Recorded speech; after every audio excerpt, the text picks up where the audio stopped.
கனிங் channel people நம்ம ரஜினிகாந்த் சாருக்கு உடம்பு முடியாமல் இருக்குது அப்படின்னு சொல்லி நமக்கு நிறைய தெரியும். அப்படி இருக்கும் சமயத்தில் இப்போ திடீர்னு அவர் வந்து வீட்டில் மயக்கம் போட்டு விழுந்துட்டாரு அப்படின்ற மாதிரி ஒரு சில தகவல்கள் சோசியல் மீடியா வைரலாக ஆரம்பிச்சிருச்சு. ஸோ அதை பார்க்கும்போது வந்து என்னப்பா இது ரஜினிகாந்த் சார் ஏன் திடீர்னு மயக்கம் போட்டு விழுந்தாரு அப்படின்னு சொல்லி அங்கே இருக்கவங்களே ரொம்ப பரபரப்பு கிரியேட் பண்ணிட்டு இருக்காங்க. சரி, ஓகே, என்ன ஆச்சு அப்படின்னு சொல்லி உங்களுக்கு நான் ஷேர் பண்ணுறேன் வாங்க. முதல்ல மேட்ரு என்ன அப்படின்னு பார்த்தீங்கன்னா, ரஜினிகாந்த் சாரை பொறுத்த வரைக்குமே வந்து கொஞ்சம் வயசில் பெரியவர் அப்படின்றது நமக்கு நல்லாவே தெரியும். கொஞ்சம் வயது மூப்பு காரணமாக இருக்கிற பிரச்சனை அவருக்கு வந்து டபுள் டைமாக வந்து அதிகரிச்சிருச்சு அப்படின்னு நமக்கு நல்லா தெரியும். ஸோ அப்படி இருக்கும் சம்பவம் திடீர்னு வந்து அவருக்கு ஆப்ரேஷன் பண்ணியிருக்காங்க அப்படின்னும் அனஸ்தீசியா கொடுத்துருப்பாங்க. அதை தாண்டி வந்து வீட்டில் வந்து ரெக்கவர் ஆகிறதுக்காகவும் சரி, அந்த தையல் வந்து சீக்கிரமாக வந்து ஹூண்டில் வந்து சரியாகணும் அப்படின்றதுக்காகவும் நிறைய விஷயங்கள் மாத்திரைகள் அப்படின்னு சொல்லி நிறைய விஷயங்களை கொடுத்துருப்பாங்க.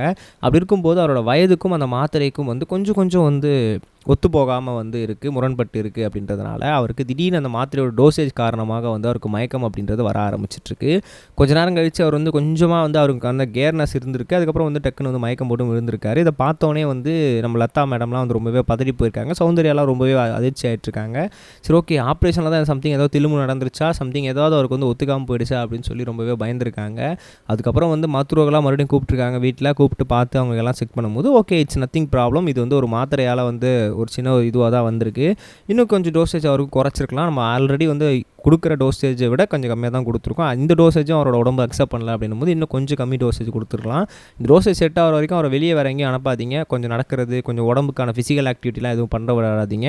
அவரை நார்மலாக வந்து பெட் ரெஸ்ட்லேயே இருக்க விடுங்க. ஏன்னா வந்து அவர் ஆல்ரெடி வந்து இருக்கிறத விட கொஞ்சம் இப்போ டயர்ட்னஸாக ஃபீல் பண்ணலாம். இன்னும் அவருக்கு வந்து வேர்வைகள் அதிகம் வர அவருக்கு இன்னும் கேர்னஸ் வரையே வரும். நீ கொஞ்சம் நல்லா வந்து ஜூஸ் ஐட்டம்ஸ்லாம் வந்து அவருக்கு கொடுக்க ஆரம்பிங்க. அப்போ தான் வந்து கொஞ்சம் சீக்கிரமாக ரெக்கவர் ஆகுவார் அப்படின்னு சொல்லி மருத்துவர்கள்லாம் அவங்களுக்கு அறிவுரை கொடுத்துருக்காங்க.